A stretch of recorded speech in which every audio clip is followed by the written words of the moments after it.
Good evening. Good evening, everybody. Can you hear me in the back? Thank you all for coming out tonight on this beautiful evening. I'm Tim Baruti with the county, and we are delighted to be here as your guest. We also, of course, have our developers. We have several teams up here, as you can tell. Both the retail component of Mosaic is here, as well as the apartment component, Franklin Johnson, is here as well. So they obviously are prepared to answer questions, and I won't spend much time, but just to tell folks a bit of the history, and I'm sure this is fresh to many of you. We've been about a decade in this process, way too long. Ramco Gershenson, anybody know that name? Yeah.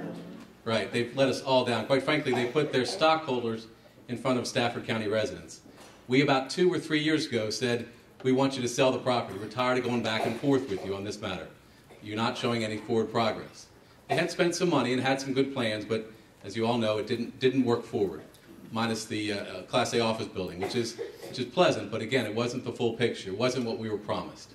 So Stafford County engaged developers, about 6 or 7 in total, and finally landed with Mosaic. Mosaic obviously has been a great partner to work with. They have been owned the property for about a year, and just a week and a half or so ago had their site plan approved. So they've been spending money and working hard to get approval from the county on 167,000 square feet.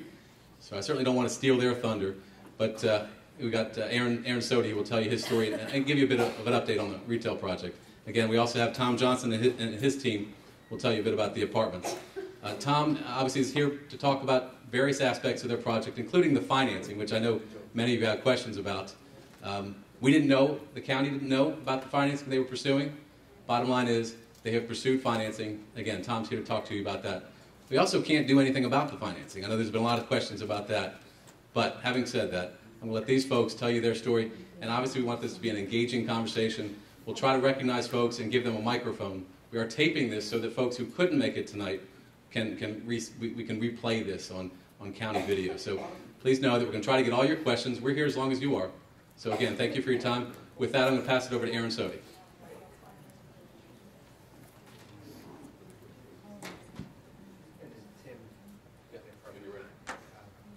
So some of you may have met us. Can you?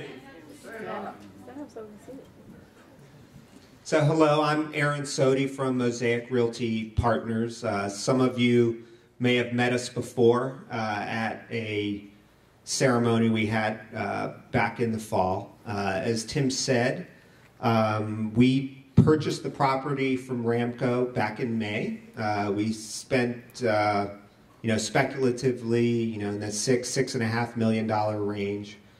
Since then, we've spent probably another $500,000-$600,000 to try and get it to this point. And our approach was, we saw, the opportunity here, and we saw what Ramco was trying to do. And Ramco was trying to do something overly ambitious, even in the best economy, and it certainly didn't work when the recession hit.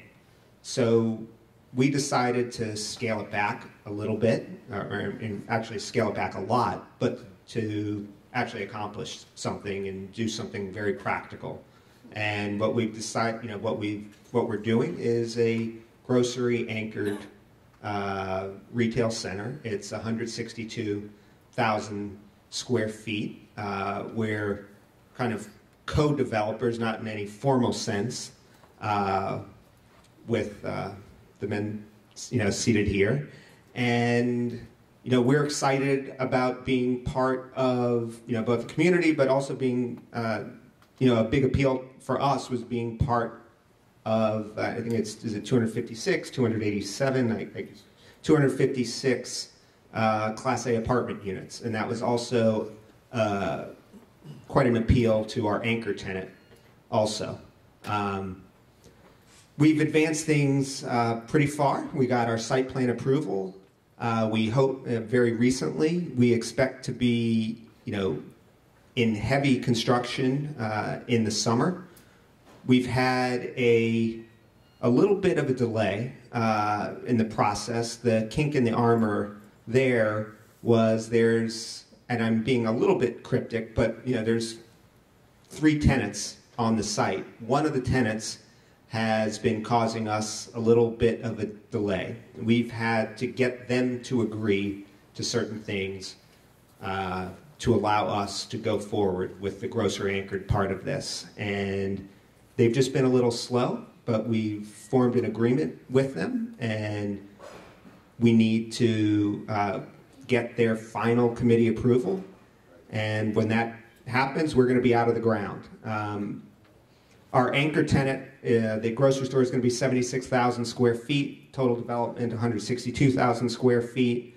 I'm prepared. We've been marketing the site at, there was an industry conference, the ICSC, last week, and we unveiled our anchor tenant. So we did that there, and we're prepared to do that here. So I wanted to put up a rendering of what we're going to be doing and who the anchor tenant is. And the anchor tenant is Harris Teeter. And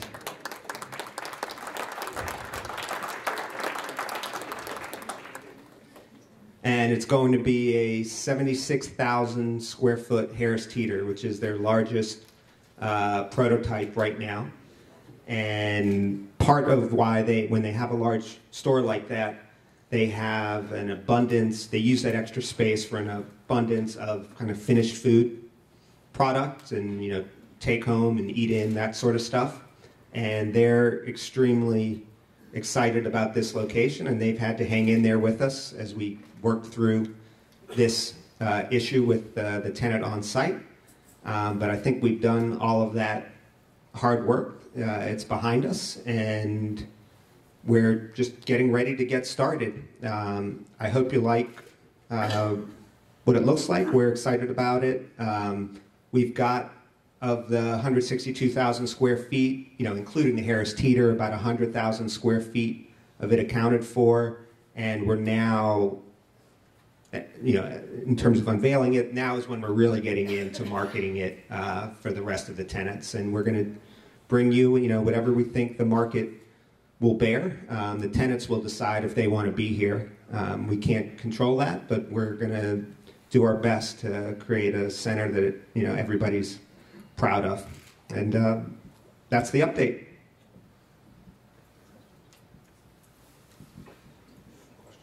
Sure.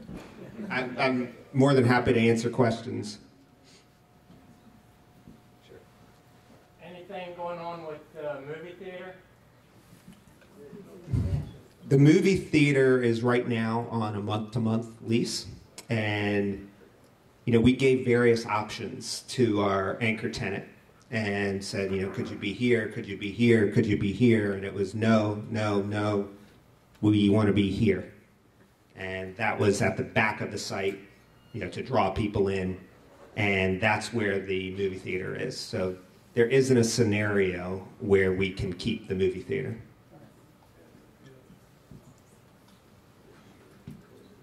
Okay, you got 256 apartments, you've got the Harris Teeter. How are you going to handle the increase in traffic in and out of that area? There's one way in, one way out, and it's going to be a goat rope here when you start having everybody trying to get to work and get home. So someone else can pipe in, because I think they know the plan on the roads, but there's going to be, I think the plan is 2 roads in, correct? Where? Yeah, where? Where is? Oh, the roads on, are you talking about the roads coming into Aquia Harbor? No, I'm talking about the roads to get in and out of the shopping center and the residential area, because right now to leave the shopping center, you can only take a right to Aquia Harbor legally. So that's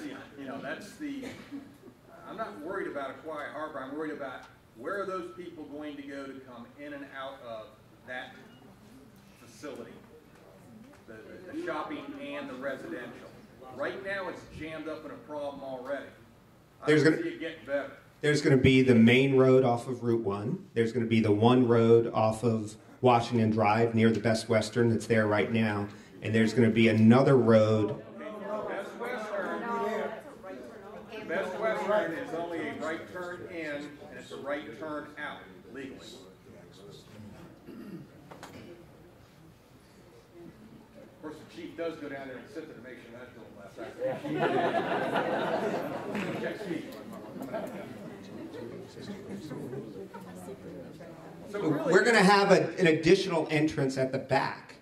Okay, there's one down there now that goes into the Mexican restaurant, that area. No, that's not what I'm speaking of. I'm speaking of off of Washington Drive. You're talking about a way in and out through Aquia Harbor? No. No. No. I think the traffic plan needs some work here, guys. Basically, my understanding is we're going to have 2 entrances to the town center off of Washington Drive. No. Let me tell you what the plan is, and right at the back of the movie theater, if you were standing on Washington Drive looking at the movie theater, that second entrance is going to be about at the right-hand corner of the movie theater. Right in front of our Okay, gate. okay, great. It's about 700 feet from the front gate. Okay, so I got one there, I got one down by the Best Western. Right in Who's front of supposed the to use gate. that? That road belongs to Aquia Harbor. Okay, I'm not talking Aquia Harbor, I'm talking about in and out of the center, and the choke point it's gonna create on Route 1, which backs everybody up. Yeah. How are you getting those people in and out of there? You got one way in, it's opposite of the exit off of 95, just down, you have to cross Route 1. Is there any kind of overpass? I mean, how are you gonna handle that? 256 units mean 500 cars. And right now, my understanding, they will have to go out, I don't know the name of the street, but where McDonald's is located and the Exxon. Okay. That's the way they'll get Route 1. It's getting worse. Bad plan, guys. Not complete. My understanding is the Washington Drive is going to be, and these are plans independent of our project, but I understand there's going to be a second lane coming out. Is that correct? Okay. You know, Or is it going in? You just said it's not your plan. Okay, county, how is it you let them build in there without having the traffic implications addressed? They never do. I don't work for the county. Let's try to look at the fellow behind you that said he does. Where's Milton? Why was that not looked at before this is approved? We are working to accommodate new commercial investment at what used to be a commercial investment at Aquia Town Center.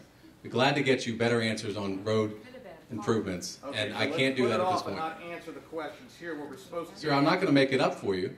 We'll be Okay. happy to get you information about planned road improvements along that corridor. I don't have that information with me. And you didn't think that Yes, might sir. be important for this, to address that? Sir, we're here to talk about a commercial project. Great, wonderful. Okay. We're happy to get you some information. I'll be happy to give you my card so we can connect directly. Okay. Yes, sir. We have proffers online. We'd be happy to share that information with the public. We also have our planning director here who could speak specifically to questions about proffers. Because if you're you'd going to like. have an increase in demand for fire and rescue, Yes, sir. sheriff's department, you That's name right. it. So our taxes are going to go up as a result of this increased demand. You're going to have an increased demand for teachers as well. Eventually, if our taxes don't go up, our fees will go up. Have you taken that into consideration? Well, I didn't. The Board of Supervisors, when they approved this project, demanded $1.6 million in proffers to offset those kinds of expenses. So those are on the books, and they do accommodate 256 apartments per the county's regulations. So, if my understanding is correct, when this project is completed, 75% of the tax revenue generated from the previous year goes to the developer, and 25% goes to the county until the $6.25 million is paid. That's correct, yes, sir. And over a 30-year period, this project is expected to produce $56 million to Stafford County. So on balance, we thought it was the right thing to do versus what you see out there today, which is a pile of dirt. Nobody was buying this piece of property. As you know, Mr. Woodson, these folks, Ramco Gershenson, again, took their stock holders before Stafford County residents. So this board got very proactive and directed me to find a solution. That's the best one we could come up with. Quite frankly, these folks wouldn't be here without that contribution. TIF tax increment financing is a scenario that's played out throughout the Commonwealth of Virginia. We studied it hard, and we brought together a proposal that we thought would make this project come to life. And what you're seeing is that as we speak. Go back to the obligations of the county regarding approving something with traffic in mind. And the fact is that we didn't all hear your answer to him. How is it you approved the project without the approval of our board to be able to say you could do this on traffic? Sir, I can't speak to Washington Avenue if that's what you're talking about. Yeah, in other words, I want to know what is the approved county traffic flow for that, because you don't have approval right now for anything with Washington Drive. So what did you approve in order to build that? What is the traffic flow that you, the county, approved? Again, I would be happy to share that with you. I don't have it with me tonight. We have traffic impact statements that are done for every project, and I don't have that with me. Maybe the planning director could speak to that more appropriately. Like this, without the key issues to be able to address, such as the traffic flow, such as the amount of children, such as the fact that before there was not to be any kind of subsidized housing and so on. That's what this meeting is about. There is no subsidized housing. We'll get to that in just a moment. Maybe Mr. Harvey can help you. Oh, come on, you can play all of the word games. $32,000 minimum, $70,000 max. You don't call that subsidized? We're gonna get to that in just a moment if we can address one issue at a time. All right, then let's stick with it. Yes, sir. I can speak to transportation. The site plan for the shopping center was reviewed by the Virginia Department of Transportation. As part of that site plan review process, the developers required to submit a traffic study to be analyzed, which looks at all the access points to the public highway system, i.e. Route 1 in this area. They're going to maintain the current 3 entrances along Route 1 as they currently exist today. One is the signalized intersection. There's the access point near the Mexican restaurant, and the other one by the bank. Those will stay in place. As Mr. Baruti mentioned, they will keep the existing entrance on Washington Drive. There's a second entrance shown on the plan. There's correspondence. Who put that second entrance? Why Harbor didn't put that second entrance there? That's our property. Yes, and the developer's showing an entrance on their portion of their property. Who gave them that authority to show an entrance for you to approve on when they haven't come to us? You're talking about our land, our property, not the county's. They've been talking about that second entrance for years. The second entrance, they talked about. I'm Jeff Harvey, the planning director for the county. Okay, so you're planning director for the county, Jeff Harvey. Okay, just need to know who we were dealing with. Thanks. And as part of the site plan review process, we had the same questions. Are you going to have how's the second entrance on to Washington Drive being approved? The developer has provided us with a letter from the board saying that they're authorized to have a second entrance. There are details yet to be worked out because we don't have those plans in yet. Our board, I just want to hear, our board has approved this developer to have a second entrance on Washington Drive? No. We've approved it in concept, but nothing's been signed on the line. You only approve it if the board approves it. As a member of this organization, you cannot arbitrarily decide what's going to be done and what's not going to be done. If you think you can as a board member, you're wrong. Oh, no, the board voted on it. When? This is something that affects all of us in here. You don't have the authority to just approve another entrance. The board of directors will require Harbor does. Not without our approval. The board can approve. There is no approved. Why is this the first time I'm hearing about this? Just to piggyback on what everyone else is saying, this is the first time that I'm hearing about a second exit, a second entrance to this property. This is the first time I'm hearing about this. I'm getting mail about come to this board meeting, come to that board meeting. I look at what's being discussed. I look for minutes to read what happened because I work in DC. I'm going to be a commuter that gets stuck in this traffic trying to get home every single day because I can't get into Aquia Harbor because of all of these cars. So I would like to know, when did you put that literature out for all of us residents to actually be informed about what you're making decisions on my behalf? I have no idea what you're doing. You're not being transparent. You're sending no information out. We as residents vote you in to speak and do the best on our behalf.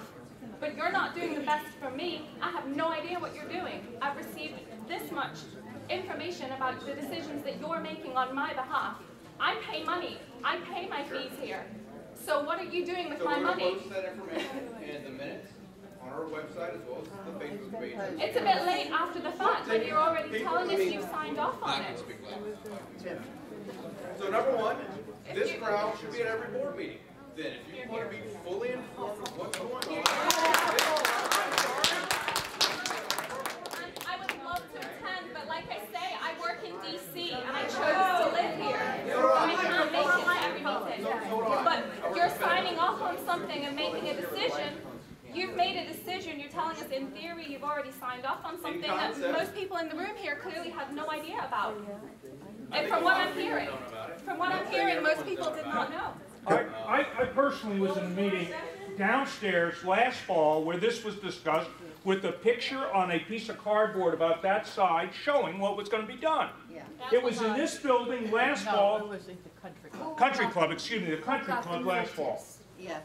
I just wanted to clarify one point on that, and it was at that meeting.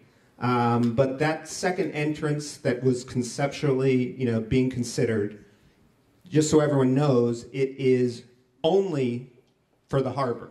It's leaving the center, going right to go into Aquia Harbor, and the only people that can use it are, from leaving Aquia Harbor, are people turning left. So it's not for anyone else other than this community. And what happened is, in our discussions with the anchor tenant, they needed another means of ingress and egress, and they said, we will not come here without that. And then that's how we came here. So that's the... well, if it's only for us, then how is it they can use it? You said they won't come if the anchor, doesn't have another means of egress. No, they can't use it for truck. They want you, their customers, to be able to come. And the rest of the public? Instead of talking about, obviously, the in concept second gate off of Washington wasn't widely known by a large population in here. May I suggest to whoever the county representatives are that you look at a second and maybe a third possible entrance off of Route 1 that goes in and out, as opposed to coming out and in off of Washington Boulevard, or Washington Avenue, whatever. I have a question on the traffic study. What did they find? What would the impact be? What did the state say? You said there was a traffic study done on the impact of this development, and the impact is? The impact is that the square footage being proposed under this current development is less than what was originally there at the original shopping center. But in VDOT, in looking at it, they looked at the existing access points. That's what is currently accessing the public street, and that's what they're concerned about. At this point in time, they said there was no necessary need for improvements to the existing access points based on the projected development. That was based on, it was similar to what was there 10 years ago, where there were no apartments and no 500 more cars. They run the traffic numbers based on the projected build-out. Okay. But when they did the original traffic study, when they had much higher build-out, they also compared it to the shopping center before it was demolished. So an additional 256 cars a day in and out, no impact. Didn't have any significant impact. The problem is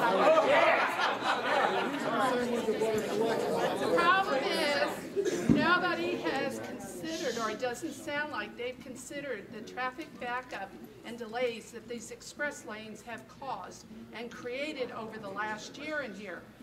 The traffic on Route 1 is horrific on Thursday, Fridays, anytime there is an accident there.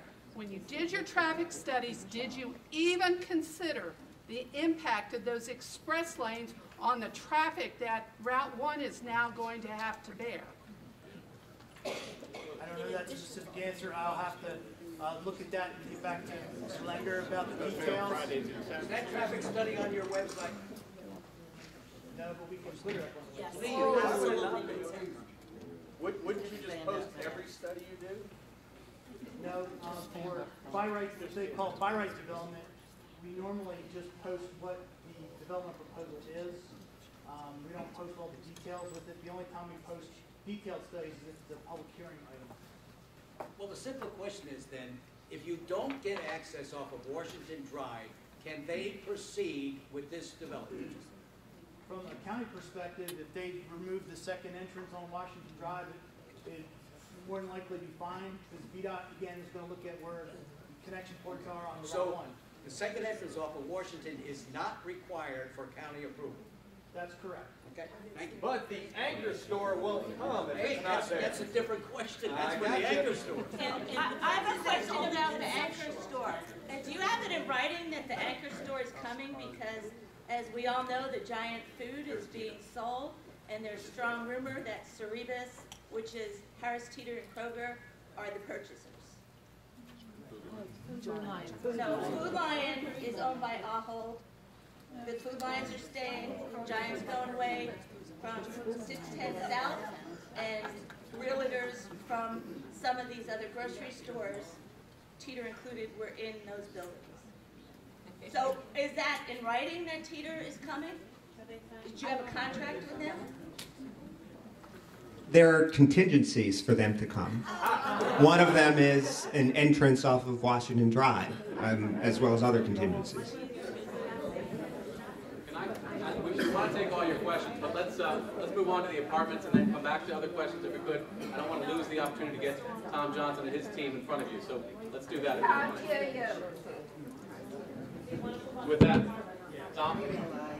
Thank you very much. My name is Tom Johnston. I am the Chief Development Officer of the Franklin Johnston Group. Okay, I'll try to talk as loud as I can without screaming. Thank you for allowing us to come and talk about our apartment community. We're 60 days away from opening the clubhouse and starting to take leases from prospective residents who wish to live there. I've brought a number of people with me because I want to make sure I have all the specialists that can answer all your questions in specificity and make sure we give you the honest, right answer. So I would like to ask them to introduce themselves to you. Then we're going to show a real short video of our company and how we view the apartment business and the residents that live in our communities.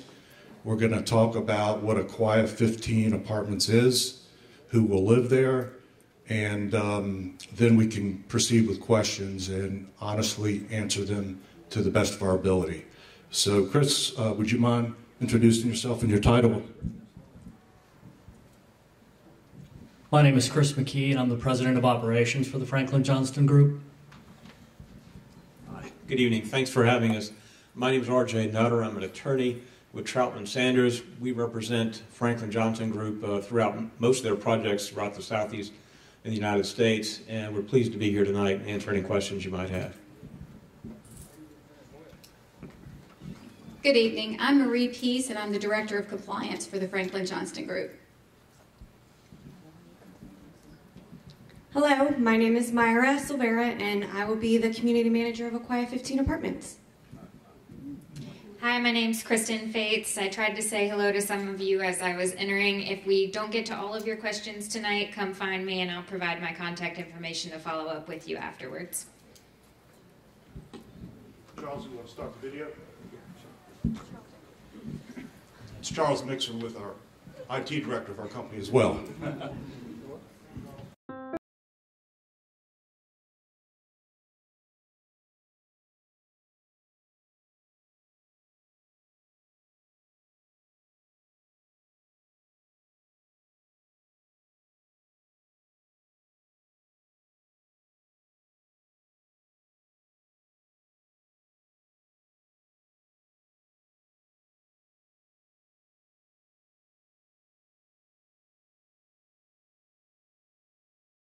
To the world, to stop and smell the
Integral part of their company's culture, too. You'd think that keen sensitivity to design would result in higher costs, but we found it only costs a little more to create something well done. People appreciate the finer things in their residences, like granite countertops, quality fixtures, built-ins, and trim. And while you'll be impressed with those finished details, you'll be even more impressed about what you don't see, like energy efficiency, quietness, and functionality. And the things we do to make our communities last, to require minimum maintenance, and to look as good 20 years from now as they do from the day we open the doors. We have always felt a keen sensibility to the environments in which our creations are made. And we cared long before the environment became the concern of the vast majority of mankind. And we saw the importance of the relationship between what we do and what the entire community does, and feels, and appreciates. The result of our efforts and the collaborative efforts of our co-creators is a group of communities that each have their own unique story, their own personality. Beautiful dwellings, which allow interaction of neighbors on a level that creates a sense of community and belonging. Communities that offer amenities, allowing for relaxation and comfort in our residents' daily lives. Communities called home by more than 20,000 individuals and families. While our company's portfolio is quite large, we are very much a family business. We have families ourselves, so we try to think of our own living space when we design them for others. We ask professionals to join our team who have the same perspective on life and who can relate to those who call our communities home. Interestingly, there is actually a very business side to our efforts that goes unseen by our residents. At this time, more than 100 organizations and individuals believe so strongly in what we do that they not only collaborate, but also help provide the necessary capital to bring our collective vision together. We develop all of our communities from the ground up. We analyze the market, select the sites, determine the architectural themes, and basically craft a deal that works for everyone. Owners,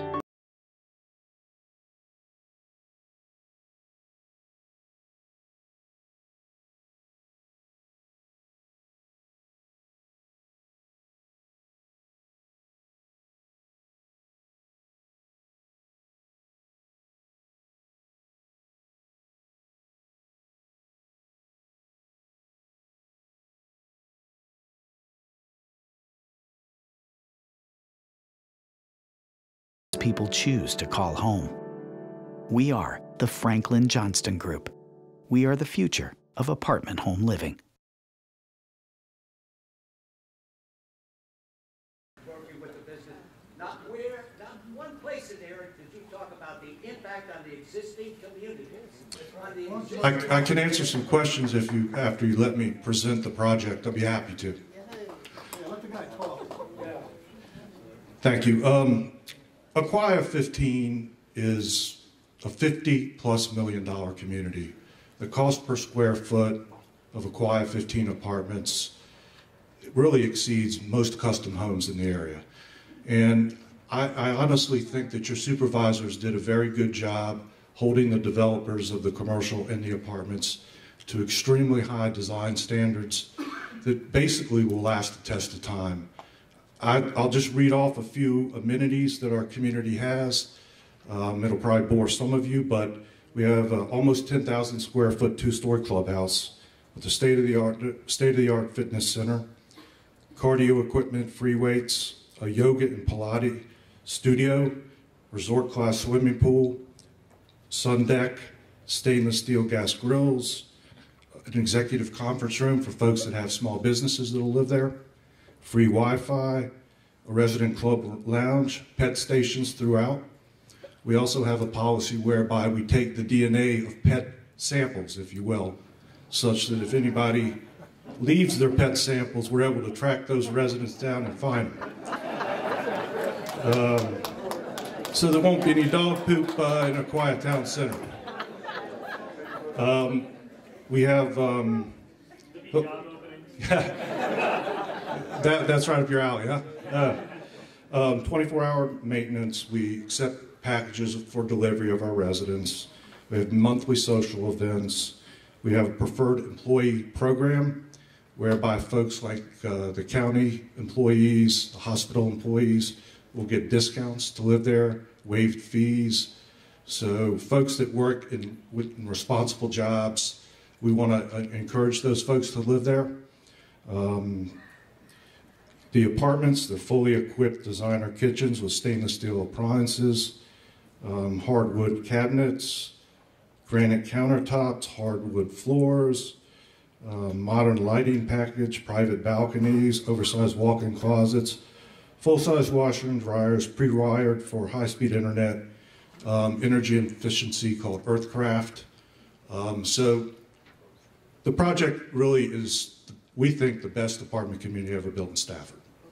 And a lot of the reasons for that is that it was required by the design requirements.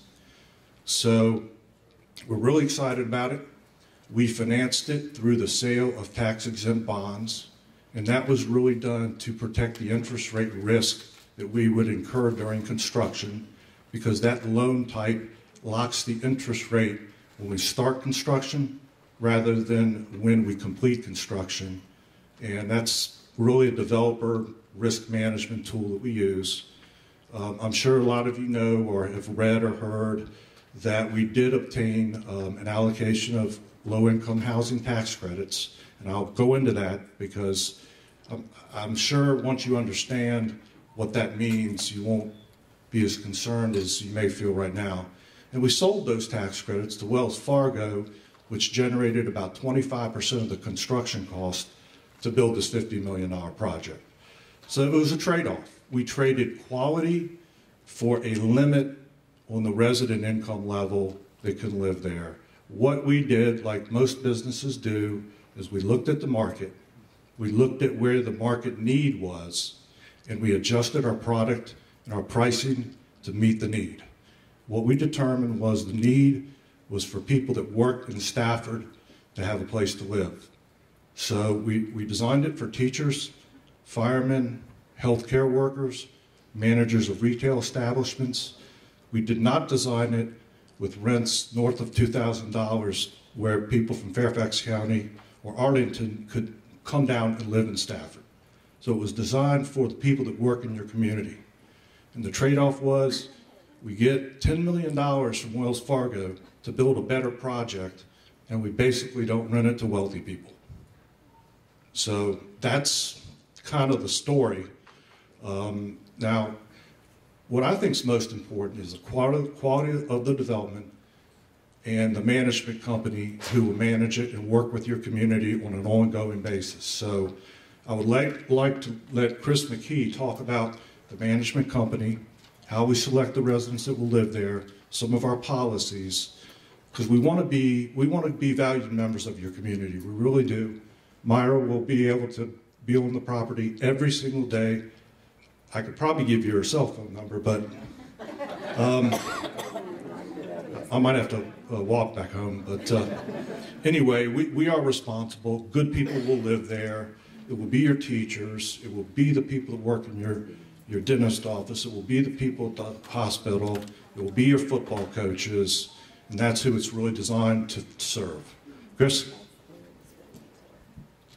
Thanks, Tom, and thanks to all of you for having us here tonight. I think from a management company perspective, we're a little bit different than excuse me?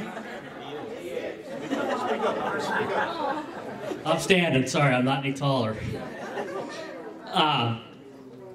The management company is really a people business. I mean, there's 3 or 4 key people that we work with. We have our site team and our employees, our customers, the communities that we serve, and finally our investors. And what we have found and what we have focused on as a company is that if we treat our employees well, and we do right by them every day, and we make them the focus of our business, they will treat our customers well. And as our customers do well, and our people and our customers together get involved in the communities that they work in, they in turn will help our investors to do well. So between all of those groups together, we as a company are doing well. Kind of as a step beyond that, I would differentiate the Franklin Johnston Group and distinguish us from other management companies in one key regard, in that we are owner-operators. We are not what I would call a third-party mercenary management company. We do not have a short-term perspective on the properties which we manage. We are not earning a fee off of that. Is not our primary goal. Our primary goal is to maximize that asset over the long term, so we have a long-term perspective on it. And what does that mean to for you folks? It means that you can expect to find a property that is consistently in good repair. We make repairs as we need to. We keep our properties looking good. We do the things that we need to do to be good neighbors. A couple other key differentiating factors in my mind are that we become involved with the communities where we operate. We host food drives, we host blood drives, we offer our community centers to community organizations that want to have meetings or functions there. Those are all things that we're very, very open to. I think another key differentiator between ourselves and say an out-of-town or out-of-state major management company is that you're going to find that we're accessible. At the end of the presentation tonight, Kristen is going to give you her business card if you've got any questions for her or for the corporate office. And Myra will be available to anybody who would want to speak to her about something that they see at the community that they're not comfortable with.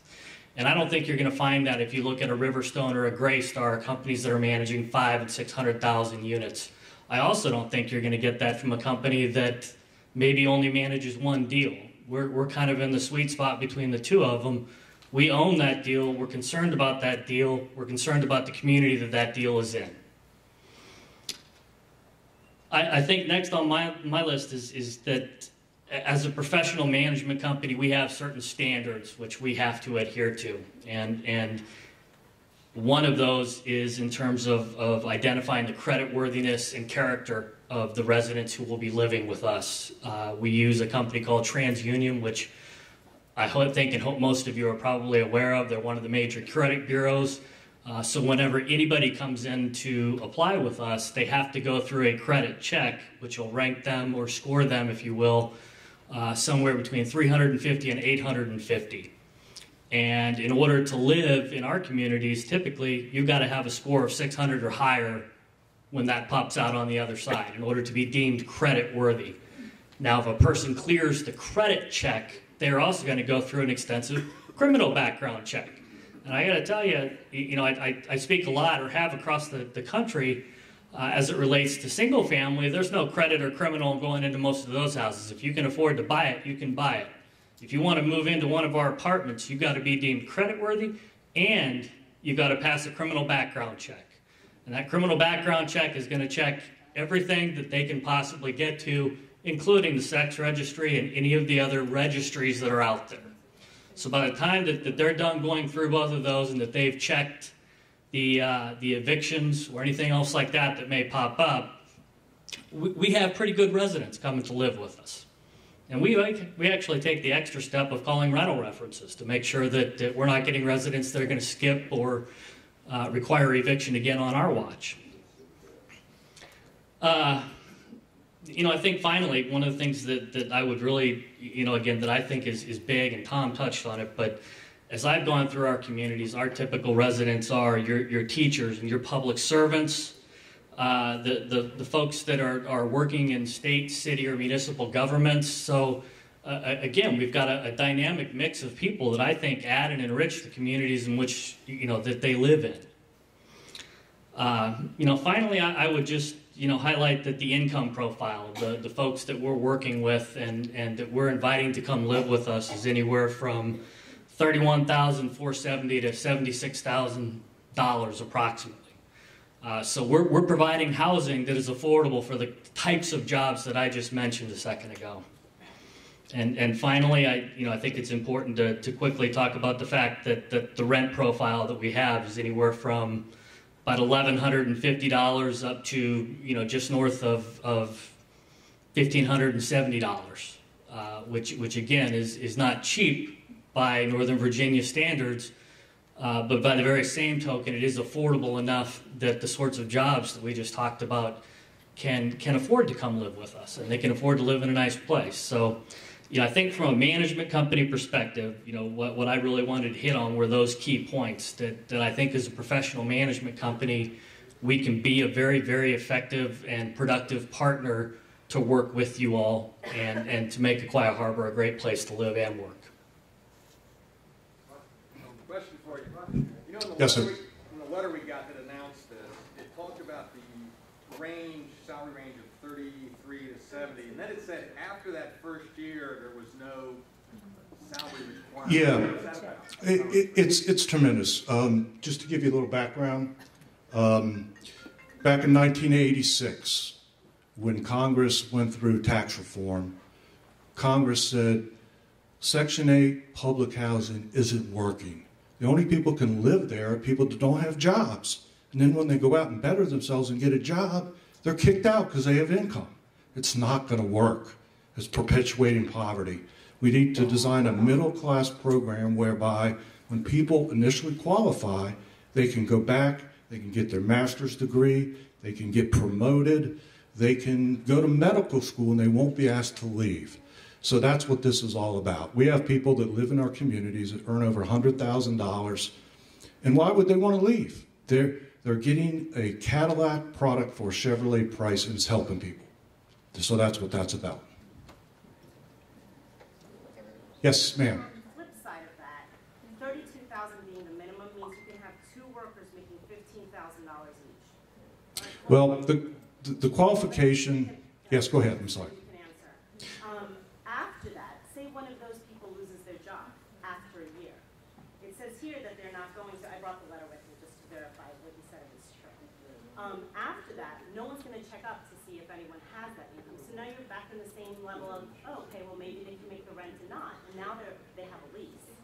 So it's very well and good for all the people that are making more money afterwards, and they're not going to be checked upon. But what about the people that are making less and then can't afford to live there?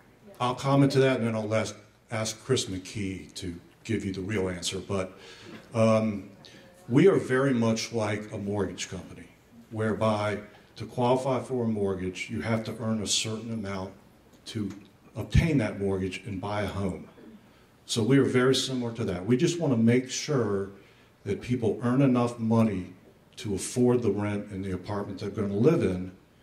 Of course, things happen. People lose their jobs. A lot of people lost their houses, in your community probably, during the recession. We work with them. We try to help them. If they can't afford the rent, we give them a little time to find a place to move, maybe in with their family or whatever. But unfortunately, bad things happen to good people, and it happens. Can I ask a question? With the income that has to go into the home, is it per person or is it, that's the total amount for the unit? Household income, I'm sorry.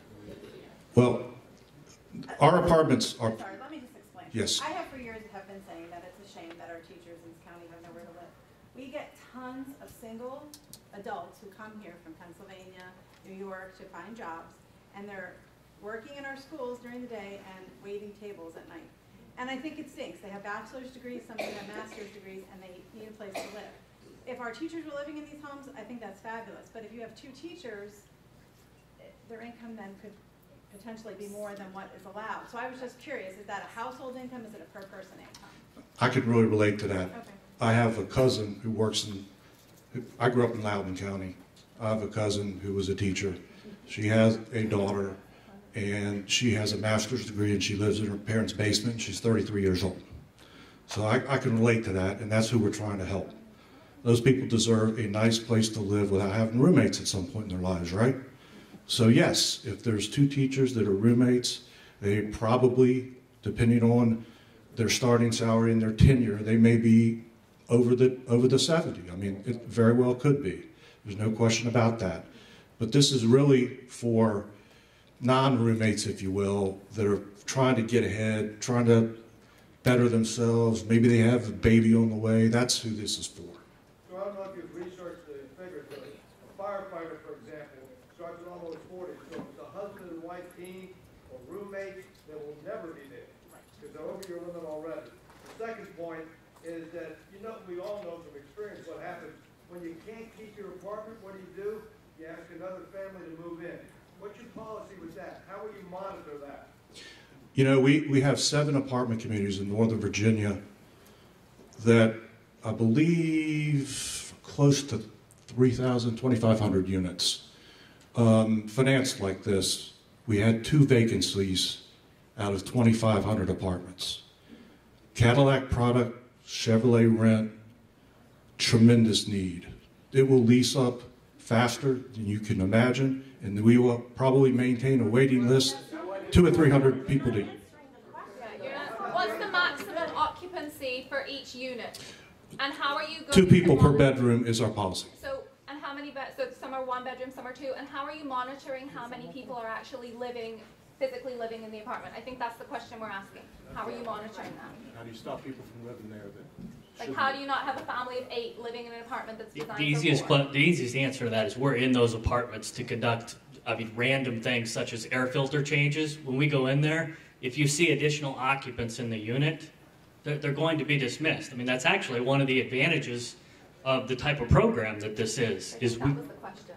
Okay, but I guess what I'm trying to do is just make sure that we answer that is something that we have to keep track of. If there are additional occupants, it's actually a problem for us the way that the program is structured. I apologize, perhaps I didn't make myself clear. After a year, what's to stop them from moving a second and third, which we know happen all around here, family in? So there's 14 people living there.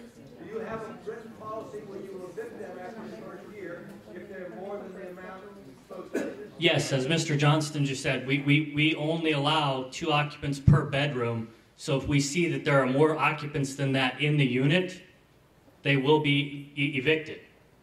Just a follow-on question, because you said that when you go in to change air filters and so on and so forth, presumably you don't just show up on the door and say, I'm here to change an air filter. You give them some warning. Are you home? Can you be home to let us in on this day to do it?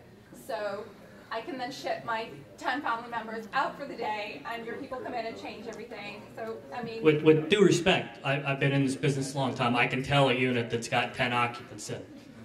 There are a number of telltale signs as you go in there. For the example, when there's 6 beds in the living room instead of a couch, that's usually a sign that you've got some issues with over-occupancy. I'll answer.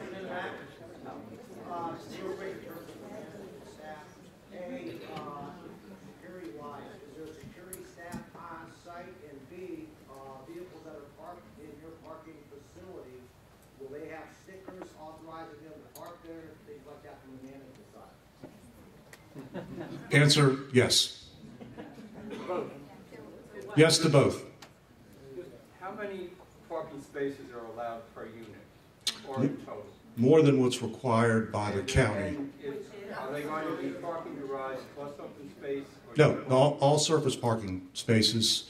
I believe we're just over 2 spaces per unit. Might be just under, but we exceed the parking requirement per the zoning per the county.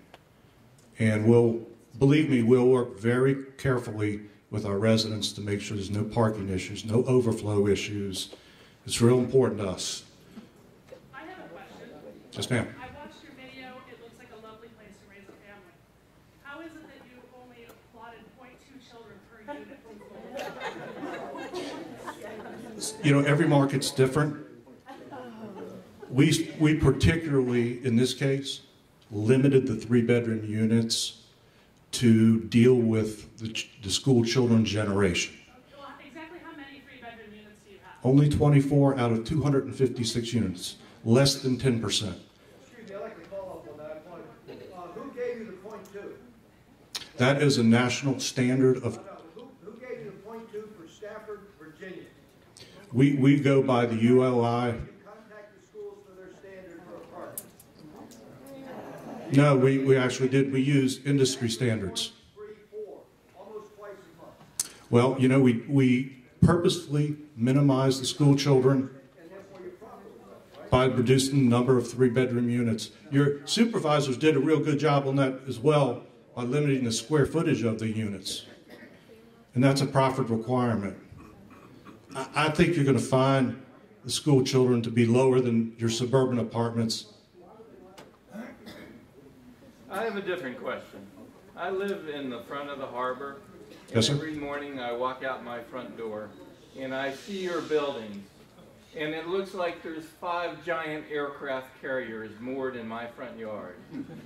I really am offended by this project and disappointed in the county for approving it. And I believe that my property values are going to drop as a result of this building. However, you are here. There are some things you could do. You could do some heavy landscaping with real trees, a berm. You could put some evergreens up there and create a green wall 60 feet high. You could put a wall in, a sound wall like they have on the interstates. And I really think you owe that to this community to do that. And please do it. And we have some power here. We can savage you on social media and print media, and we will. Who is that benefiting? Can I respond to that? Yes, please. We like to do more suburban residential projects. This is a town center. You voted on a dense town center development concept that drives tremendous tax dollars to your community. Part of that design effort is to create 4-story, flat roof, dense product. Now we increased the height of the face of the building to hide the HVAC that sits on the roof that I knew you didn't want to see. Now I promise you, sir, if you come back in 90 days when we're open, you'll see hundreds of thousands of dollars worth of landscape on our property. And I promise you, when you walk into it and you see it, you'll be very satisfied. It is a dense development per the design guideline requirements, and that's why it's so darn expensive to build. Because the vision for this development was a town center vision. It wasn't a low-density suburban greenfield development inside of, Route 1 and off a small suburban street. So we accomplished what was required of us. So you're telling me there's going to be a significant landscape border between these apartments in Aquia Harbor? 6-figure landscape budget, yes, sir. He's an agronomist from Virginia Tech, and has, I assure you, he'll be watching. We'll be watching. But I want you to come when we open up. I want you to see it. Extraordinarily important. I have another site. Please, I have a brain injury. Can you let her finish, please? On Christmas Day, I had to leave my house on Aquia Drive because there was construction going on at your site. Now, Easter Sunday is less than a week away. Am I gonna have to leave my house on Easter because I'm hearing construction and the beeping going on? Tell me, sir, on Christmas Day, did you have to have your workers working? I'm sorry about that, and I will check with the general contractor and make sure he is not working on holidays, particularly religious holidays. I'd like a microphone, please. Yes, ma'am.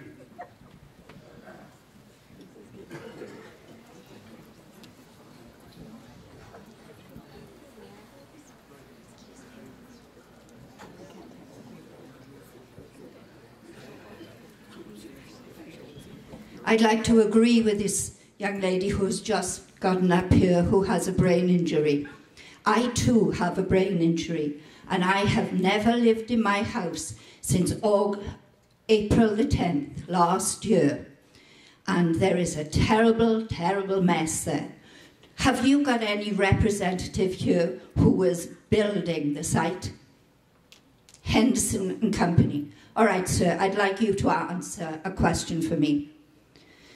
You were making a noise starting on April the 10th last year, and it is still going on occasion.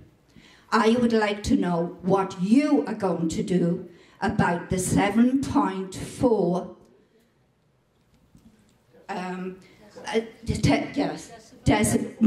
decibels.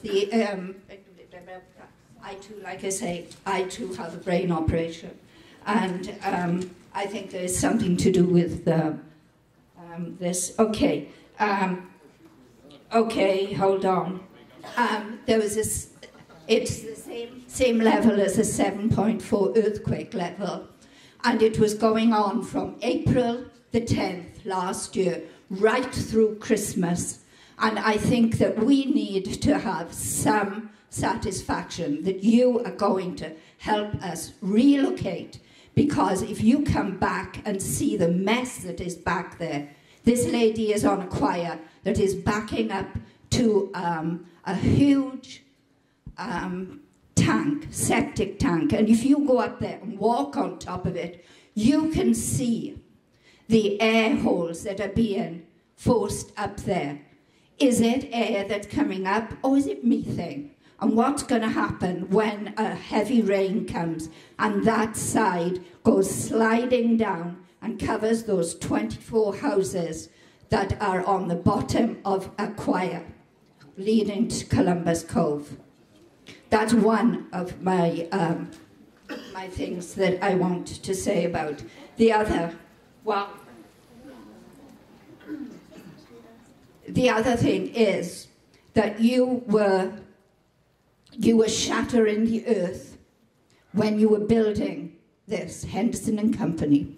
I have called Bitco, who represents you. They will not return my calls. They will not return my attorney's calls. So I have no other way of getting to them other than bringing a suit against them. And yes? Do you want to make a... Yeah, did you want to back me up? Sure. Okay, all right. Definitely. I'd like it back then, please, because I haven't finished with these guys. Thanks. First, I want to just say thank you guys for being here tonight. You know, I'm small business. I have a business down the street that I've owned for several years, and even though it's small business, not big business like you guys, I understand that there are complaints and gripes, and sometimes people just don't see the picture. They don't know the cost and all the hard work that goes in behind the scenes to bring the project. That being said, I was one of the people on Friends of Aquia Harbor that was like, what's going on? What's going to be brought here? I was really annoyed and really upset with the apartments. Paul Mildy knows I was. Sorry, Paul, but I was. But upon further investigation and hearing you guys tonight, I do think there's some really great stuff that's coming to us. And at the end of the day, yes, we may have traffic concerns, we may have noise concerns. I live on Aquia Drive right behind the buildings too.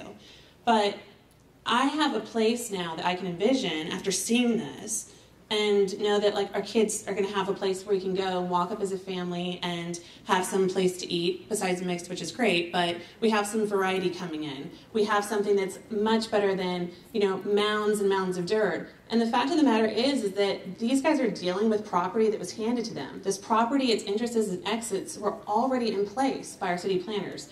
That's urban development. So they don't really have anything to do with that. But what they're going to be bringing and the money that's going to bring in is going to most definitely increase our property values. It is going to increase our quality of life in many regards. Is it perfect? No, I'm sure it's not. But as far as the quality of tenants, it sounds to me, especially with who you're getting in there, I mean, how many of you guys know teachers and police officers and firefighters? They're pretty animal people. They're going to police each other. If they have a family of 10 living across the hall from them, you know they're going to be reporting to the lady over here in the yellow. So I don't think we need to worry about what's going on in their apartments. Let's worry about what's going on in our neighborhood and our homes. So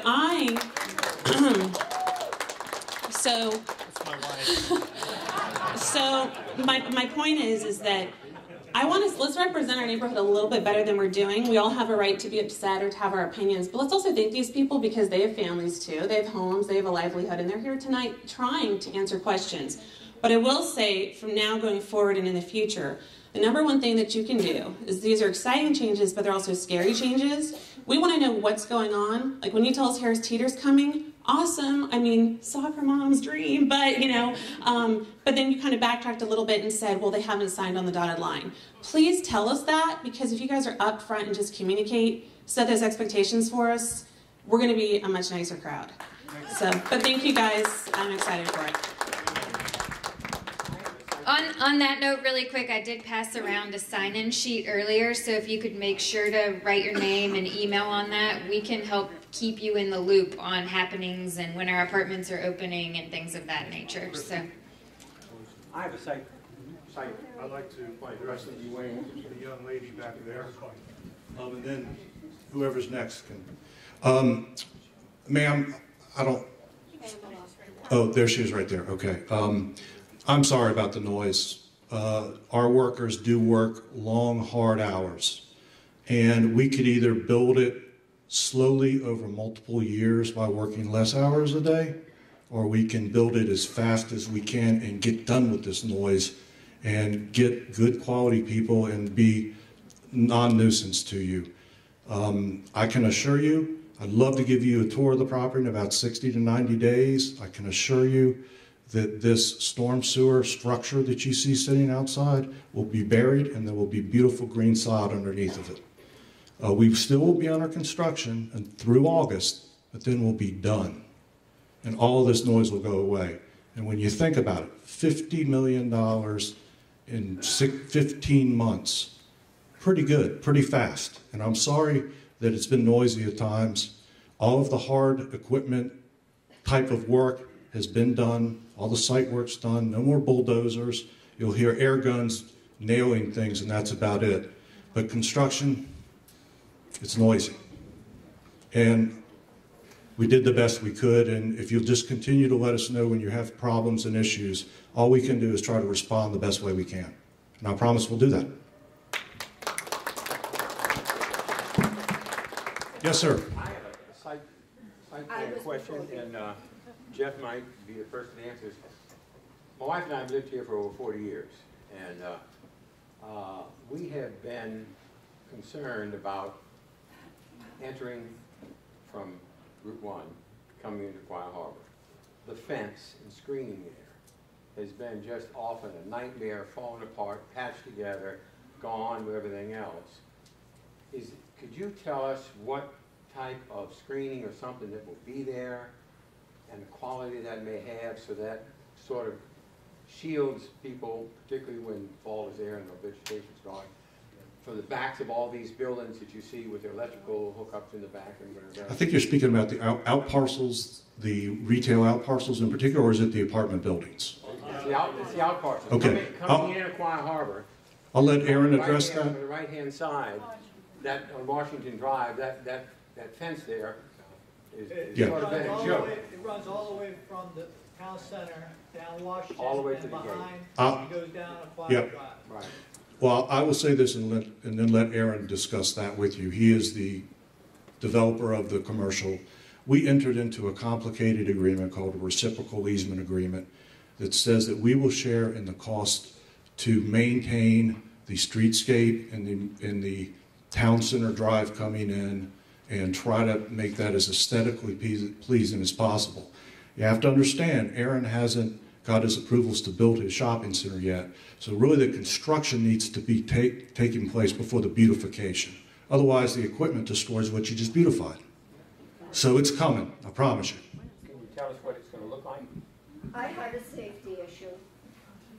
God, please. You want to answer? Tom answered it actually quite well. We're not under construction yet. As soon as we're under construction, we'll be taking care of that fence. I don't know offhand our design of what kind of fence will be there, but it'll be commensurate with the center of this type and attractiveness. But we're not. The state of that land right now is exactly as it's been for the past 8-9 years. You know better than I. And we're not touching it until we get started in the summer. Just a broader point that might kind of get lost in this discussion is everything's interconnected. We were able to, and I think the county government was very forward-thinking and understanding this, but we were able to get I think a lot of people are interested in having a new retail center there. We were able to get a hold of that land because Ramco was willing to sell it at a price that could allow us to do something that was viable. The reason we could get that at a price that was viable had very much to do with their being able to sell the apartment land to get them a price to allow us to buy the retail. So we wouldn't be in a position to do our project without their project. It's all interconnected, and hopefully there'll be a payoff that's worthwhile for everyone, but they're very much interrelated. Question. So you already have your permitting done, or you haven't started anything at all in order to do your planning for what you're doing for your site? We went through a process since May, and it's called site plan approval, where we went through the county and described and put kind of engineering drawings together about what we were going to do, and we got that approved. And our plan, we're in a position to be able to pull permits. We don't plan on doing that until closer to the summer, when all the contingencies have been waived. And it seemed, the way that you answered it, it seemed like you were waiting for profits for, I guess, for all the units to be bought or sold or what have you in order for you to start. Is that what you said, or did I not hear you correctly? No, I'm from Mosaic Realty Partners. We're the developer of the shopping center portion, and the rest of the people at the table here are the developers for the apartment units. We're waiting to pull our permits and start construction until we have worked a finished dotting the I's and crossing the T's on an agreement with one of the tenants there.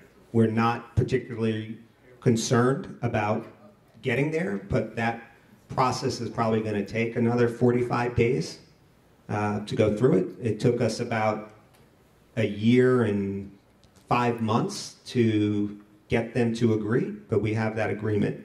It's just one of the out of all. You know all the rest of it. Over here, this lady. Lady in the back. I have a question about the rental.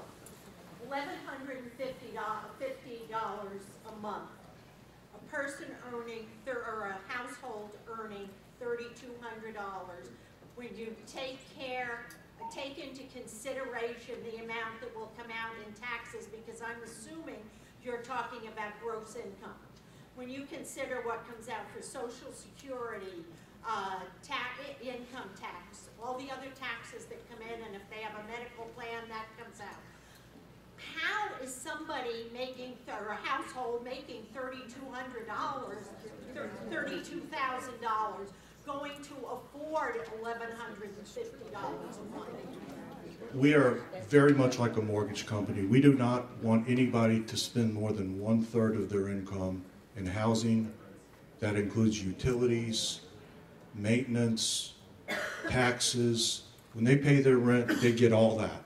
So basically our threshold is if you have good credit, if you have no criminal history, if you have good residence, if you have a good job, and you can afford to pay up to 1/3 of your income in rent, we'll let you sign the lease. Okay, but from what I understood from that letter, the rent does not include any of the utilities. No, but the qualification process includes assumption of some utility allowances. So we're including the utilities when we check whether or not they earn enough to really afford it. And when you think about it, it'd be ridiculous for us to allow people to live there that couldn't afford it, because then they wouldn't pay the rent. We'd have to evict them. The unit would sit vacant with no income. So we only want people to live there that really can afford to live there. And we've been managing apartments for, in some cases, my senior partner, 40 years. And so he understands that business. Okay, I had 2 questions, but I got 3 now based on what this gentleman said a moment ago. One, for someone who's not as loud as me, are there elevators in the apartments? No, we chose to put the money in the units and not on the stairs. Short answer works. Second one, earlier you had said that you're going to finish construction in August, because this lady was asking about noise, right? Wrong. Wrong. Okay, because I want to ask you about... We'll open up in August. We should finish up in October. Okay, if I said it wrong, I apologize. Doesn't matter. August, September, October, 3 months. So that's the end of the residential. When does the commercial start and when does it end? We expect it to start in the summer. We expect it to end, I mean, it'll be phased in terms of what portions deliver the... You give me the end date, that's all. I think the projected end date would be fourth quarter of 2017. Okay, so the noise issue you asked about doesn't end this summer, it's next summer. Okay, compliance lady, what are you compliance of? That's a good question. Yeah. I am the director of compliance for the apartment communities that have this type of financing. So I oversee all of our communities within the Franklin Johnston Group that have this type of financing. So the type of financing we're talking about is government finance. To make sure that they rent to the right households. What percent of the 256 apartments are 8A set aside designated? Say that again? What percent of the 256 apartments are 8A set aside? I'm not sure I understand the question. Oh, no, none of them. No, this has nothing to do with Section 8. Zero. Yeah, no, we don't. Right. Okay. It does have something to do with low-income housing. This is called the Low-Income Housing Tax Credit Program. It's kind of unfortunate that that's the name of the program, because the truth of the matter is this program is designed to meet people at the median income level, not at the low income level and not at the high income level. It's designed for people at the median income level. Yes, well, it's designed to meet people at the 60% of the median income. The website is incorrect because it's geared toward low income. And that's the name of the program. It is. The very low end of housing programs, like Tom Johnston mentioned earlier, that was the Section 8 program that was around many, many, many years ago. The affordable housing program, which is what we're operating in now, that is designed more for people at the median income level. The difference is with the very low income levels, like Section 8, there was no minimum income requirement. With this program, we are allowed to set a minimum income requirement, which is what makes this program a little different than your Section 8 programs. So we will be renting to people at that median income level. I have the question along those same lines. Why is it, and then Mr. Moody, I'm curious about your answer, that the county didn't consent or know about this low-income financing that was being done, and why wasn't that part of the contract or any kind of financing brought up as part of this initial deal, whatever you want to call it? And I think it's really kind of sad to hear from the county that they didn't know and didn't consent, and that you all actually went to them about Section 8 housing and were denied. So how did that come about? Okay, well, first of all, we have nothing to do with Section 8, nothing to do with HUD. There is no rent subsidy.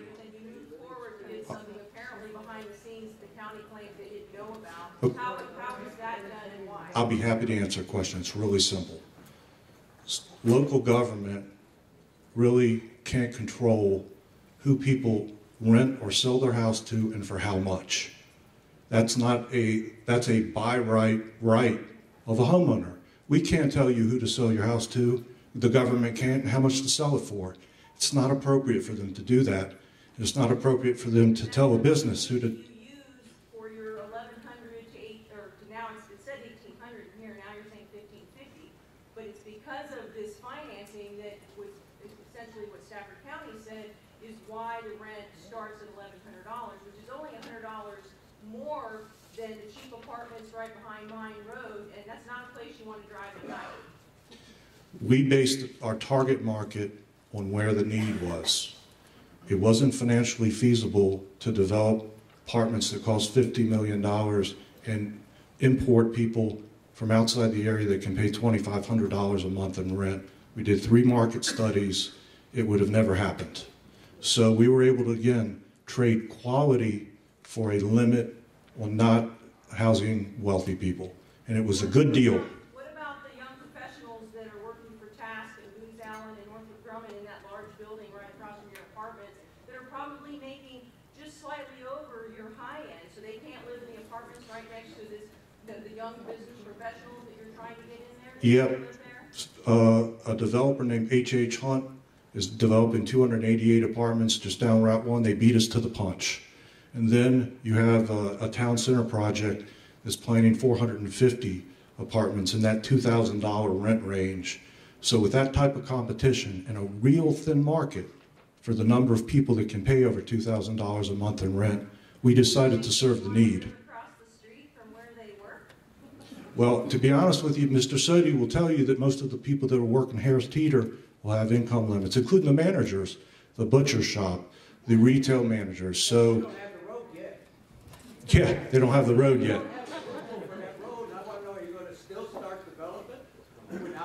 Well, I mean, that's another question, but we designed our project for those folks that needed it the most, and I guarantee you we'll be more successful, or as successful as any other apartment developer because of it.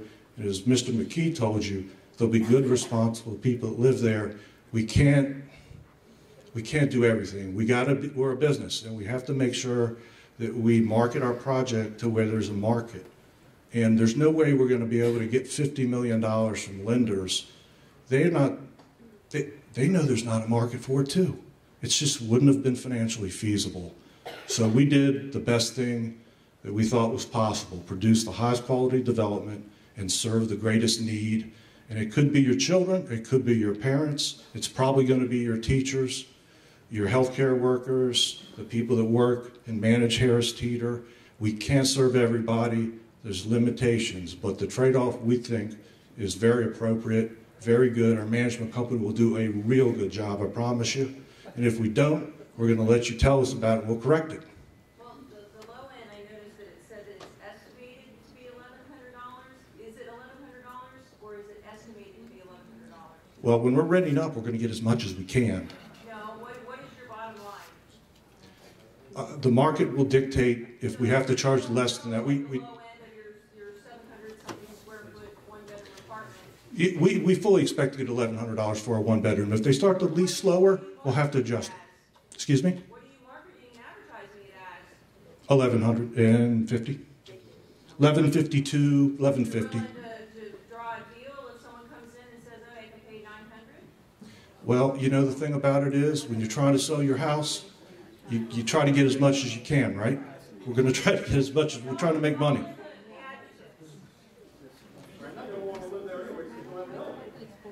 We think 1,100 is a great deal for those apartments, by the way, and so will the market. Sir, I have a question. You talked about security for the apartments. Can you talk a little bit more about what that security looks like and how it's going to impact the sheriff's office for the county as well as our own police department, since they have MOUs with the sheriff's department, so they do actually do response outside of our gate? Can you talk more about that? Well, the great thing about apartments these days, particularly dense apartments, is that they're a very efficient user of services. We're on 7 acres with 250 units. 250 units of single family would be what, 60 acres?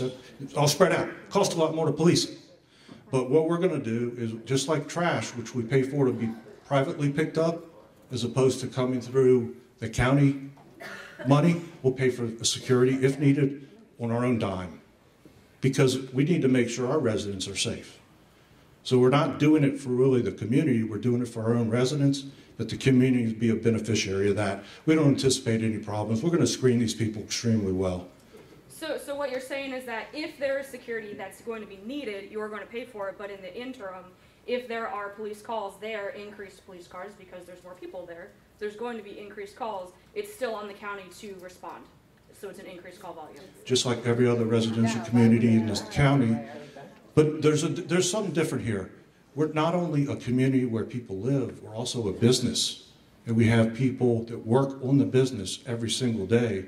We're going to have 6 or 7 people that work there every day and are accountable to these residents. We're going to be in their business.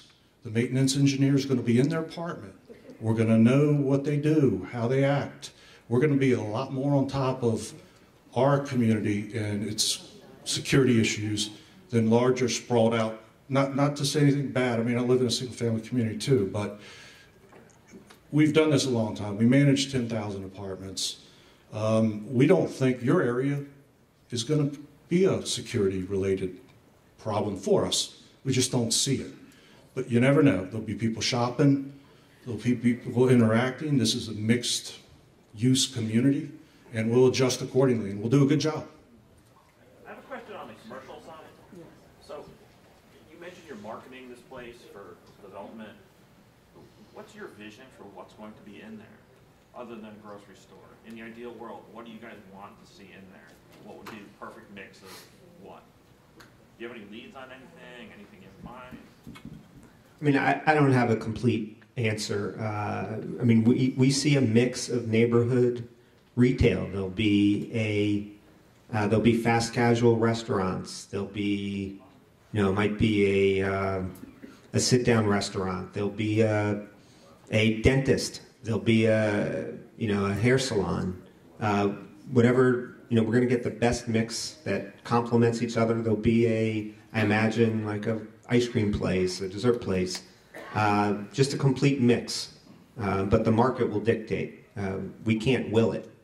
But, fortunately, there's strong demand in Stafford, and there's exceptionally strong demand from inline tenants of these type to be part of a Harris Teeter anchored project. That's why we're building what we're building. We could, if we didn't see the demand, instead of building an additional 60,000 square feet on top of the Harris Teeter, we'd build another 15,000. I have a question for our supervisors before they slip out the door. Pardon me? I'd like to know what concerns parents should be having for our schools with the 25 three-bedroom apartments. That's going to be at least 50 more children. Right. Our schools are already almost at overcrowding. Even though there's going to be a new elementary school built within the next 4 years or so, it's still going to be at capacity when it opens doors. What is the impact on our schools, and then what is the impact on bus routes? Will more buses be added to the system? Will new drivers be hired? The current buses really aren't that great. They're getting into accidents every day. And that's part of the increased traffic. So, as a parent, I'm very concerned about this development of apartments. I don't think it's fair to our students. Well, let me answer that. Yeah, please, answer it. In 2005, when I ran for office, I don't want to hear that. No, I'm going I to want tell to hear you. answers. Let me answer the question, may I? We did a charrette, and we asked people. People were very upset about the shoppers leaving that mall and the way it looked, being half vacant. And so the charrette actually, for a lot of smaller meetings, produced something like this that people said they wanted a mixed-use community. When we sat down with developers and started saying, what would you do here? How do we make Rancho Gershenson, the owner at the time, do something with their property? We don't have the authority any more than we do to go to your house and tell you how to paint, what color to paint your house or how to take care of your yard. We had to negotiate with them. They said they wanted something mixed use with a TND, if you will, a traditional neighborhood development, where you had to have a little bit of commercial, a little bit of retail, a little bit of residential. And so we passed a zoning ordinance that allowed for that, and then in 2008 we passed it on the board. We rezoned the property consistent with that vision. Now, when we rezoned it, we knew at that point the max amount of apartments that could be there. We made sure that the ways that we're not allowed in a lot of cases. We don't have the authority to do certain things. For instance, we have no control of the financing. They did come to us and say, will you support this tax credit or one of these tax credit things? And we said, absolutely not. And they said, okay, fine. Well, they changed their mind, and I still am convinced that it's going to be a good product, but we didn't have the authority to do that. What we did have the authority to do was things like design standards, how it's going to look off of the main street coming in, the type of construction used, the square footage. We were able to make them minimize the square footage of an apartment. The average square footage of those apartments is under 1,000. That's one of the tools that we have available, one of the few, to minimize the amount of children that come there. So we can point 2 or point 3, whatever it is, we obviously tried to make these appeal to young professionals that probably don't have children as many. Those are the tools we have to do that. But the bottom line is, this wouldn't have happened unless we had negotiated something that looked like this. There were no prospects. When shoppers moved and you had so many vacancies, we were getting kind of strange people, types of businesses moving in there. It took us all this time to finally bring this close to across the finish line. But bus routes, I can tell you that, of course, the county, even through our best efforts, is growing at about 2% a year in population. So yeah, schools we're getting more kids. The county is getting more kids every year. That's not going to stop as long as we live here. We kept it down to the 2% range, but again, there's when you talk about by right development, we don't have the authority to really make people not come to Stafford. I will live by the decision to create a mixed use here, to get this thing out of the ground and have something we can be proud of. It looks like crap in 2005.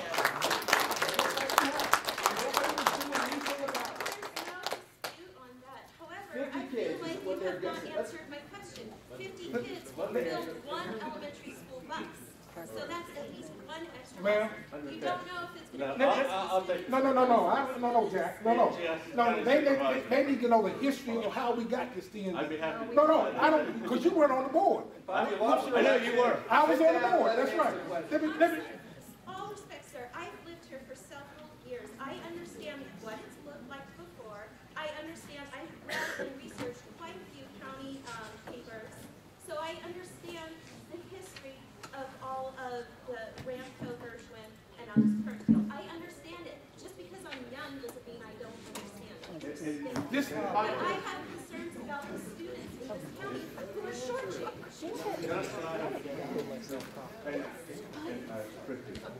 We can't hear you. It's possibly I'll hit the mic. Yeah, absolutely. I'm shouting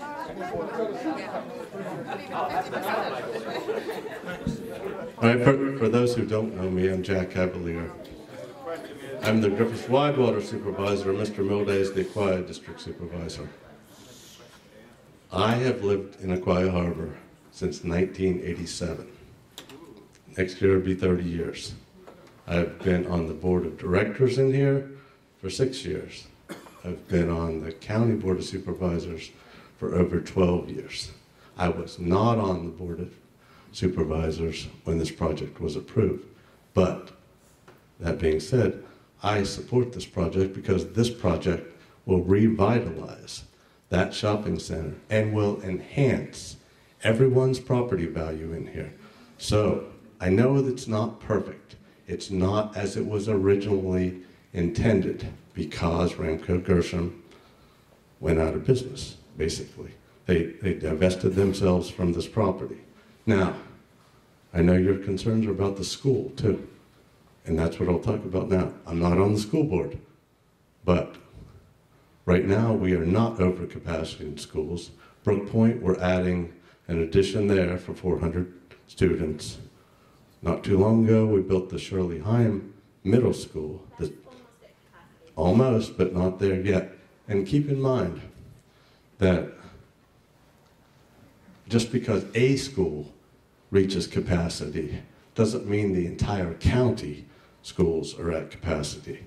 That is what triggers redistricting, a thing that people don't like, but is a necessary thing in order to spread the children out equally amongst all the schools and have proper teacher to student ratios and things like that. We are also building a new Ann Moncure Elementary School, which will be finished in 2 years. So that is an increased capacity also from the current, I don't know what it is, 700 or so, to 950 students. So I don't think this apartment building is going to blow the top off all our school capacity for the county. It will have an impact, yes, but it will not be a major factor. 256.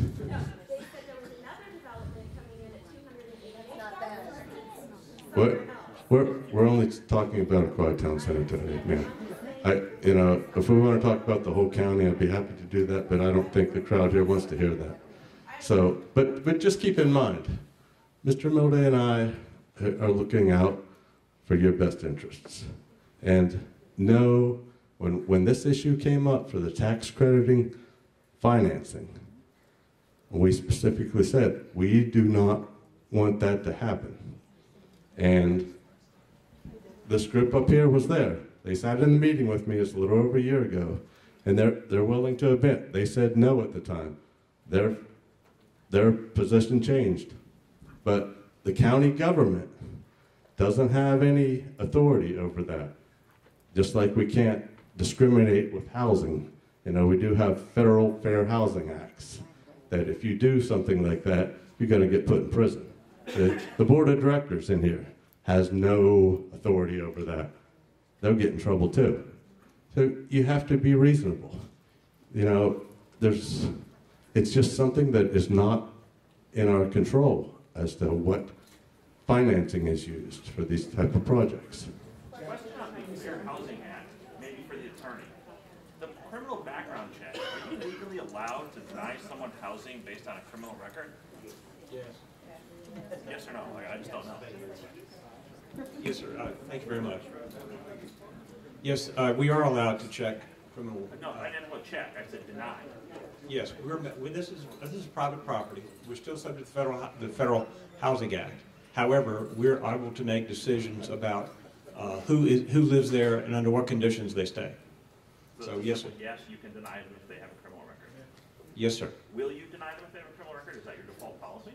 We have routinely denied people. We have people who apply because they see a sign and think that they might be able to qualify. They see this beautiful new building, and they may see a sign out front that says VHDA housing credits, and they'll try to apply to that facility, and they won't meet the requirements. We have that every day at their other facilities. So yes, sir. That's, by the way, why we employ her, to make sure that people that shouldn't live there don't. I have a question regarding the universal design units that have been set aside. For anybody who's not quite familiar, it says that at least 10% of the apartment units must be built with ADA compliant features, which I think is wonderful. Yes, ma'am. Roughly that would be about 25 units, I believe. That's correct. Two questions. Would these units cost more? And number two, are they actually set aside for ADA people? I have visions of a 20-year-old who doesn't want to climb 4 flights of stairs asking for one of those units on the ground floor. Yeah, you can answer that, Marie. Yes, those units are set aside for people, they are ADA units. We will rent them to people that do not have disabilities. However, we try very hard to market those units specifically to people that need that type of unit. All of our ground floor units are going to have certain, features. For instance, the electrical outlets will be a little higher, the light switches will be a little lower, those kinds of things. But the units that are set aside, what we call 504 units, which are actually set aside for people with disabilities, we are going to actively seek people that need those units. If we cannot find those people for those units, then yes, we will move someone else in. However, should we have someone come in after the fact that needs it, we will do everything in our power to hopefully take the person that's in that unit right now and maybe move them to a different unit in the same building so that we can free up a unit for someone. So we will work very hard with the community to fill those units with people that need them. Is the rent the same? The rent is exactly the same. There will be no changes. I have a question concerning security. Maybe you could clarify for me. We'll see. I understand that there's not going to be elevators. When people, who will have access to the building? How will they gain access? Good question. As you know, the town center design requirements require the buildings to set up on the street like you would find in small towns or cities, as opposed to be set back off of Town Center Drive. That is part of urbanism and part of what the design vision was for this mixed-use community. So, we're very close to the retail. So, on those buildings that front those streets that are proximate to the retail and the traffic and all of that, we have created a storefront glass locked door to the building that is going to be controlled by a key fob that only residents will have. Now, once you get through the community and to the parking in the rear, which is also great because you guys will never have to look at parking or cars. Our development's aligned with buildings. Some people might find them not attractive. We think they're great, but in any event, 90% of the people coming into the buildings will come from the rear of the building into the building, And I don't know if you have checked your lighting ordinance within your county, but it is as significant as any I've ever seen in my life. So we'll be lit up like a Christmas tree to the detriment of our bedroom windows, but security will be fantastic. I have a question about your traffic study that was done. You said that you had contributed money towards it, but that was back in 2012. Now we have the hot lanes and all of that fun stuff that's here now.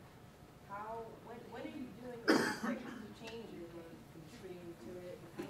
How is that now affecting us based on the new traffic patterns we have? It's really a question for Mr. Harvey, but there are certain development milestones within the residential and commercial in terms of square footage of completion that trigger a certain amount of money to be spent on off-site improvements, like reprogramming the traffic light, providing lanes.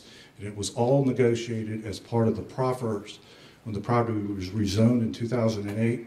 And by the way, your supervisors did a very, very good job protecting you. I know you don't see these improvements and you don't see the money, but the money is there and the improvements are required. I'd like to ask a question. You said you're starting soon. The question is, are you proceeding regardless of getting that access to our road, Washington? That's what I want to ask. Wait. I am very happy that we had the opportunity of having Harris Teeter come into our community. I love them. I've used them in 2 different cities. They're great. My problem is I need to see what the second road on Washington, where exactly would it be located? How big of an entry would it be? And I am thrilled to find out that there will be no trucks on Washington Drive to destroy our asphalt. I'd also think that there might, depending on where that second one is located, it may not be as bad as some people think, since we're not going to have trucks on that highway, and it's going to be for our use only. How can that be bad? Thank you. So just to add to that, that entranceway would be, as I mentioned before, it's for cars only, a right turn into Aquia Harbor for the residents, and only a left turn in from Aquia Harbor, and there would be 2 lanes out of Aquia Harbor and 2 lanes in. So someone taking a left turn from Aquia Harbor couldn't interfere and back people up leaving. It's only for the residents of Aquia Harbor. And to answer the gentleman's question towards the back, no, we wouldn't be getting started because our anchor tenant wouldn't go there without that entrance. We're not going forward with it without Harris Teeter.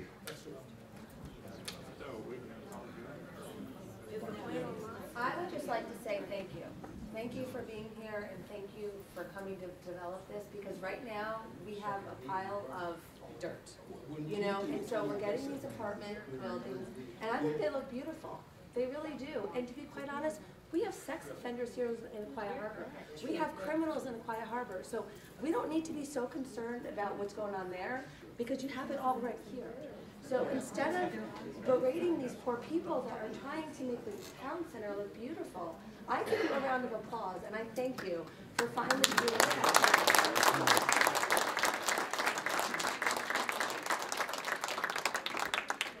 Thank you very much for saying that. I appreciate it. We appreciate being here, and we appreciate the professionalism y'all have exhibited. I know it's a very emotional subject for everybody. I can appreciate that. On behalf of the Franklin Johnston Group, we'll do a very good job, and we'll be open and accessible. Having said that, we chartered a plane to come up here, and we really need to leave in about 15 minutes to get back to our families. But Kristen Fates will give you all the information you need for any follow-up questions. We will not blow you off. We will answer every question as honestly as we possibly can. And again, it's been nice to be here, spend some time with you guys.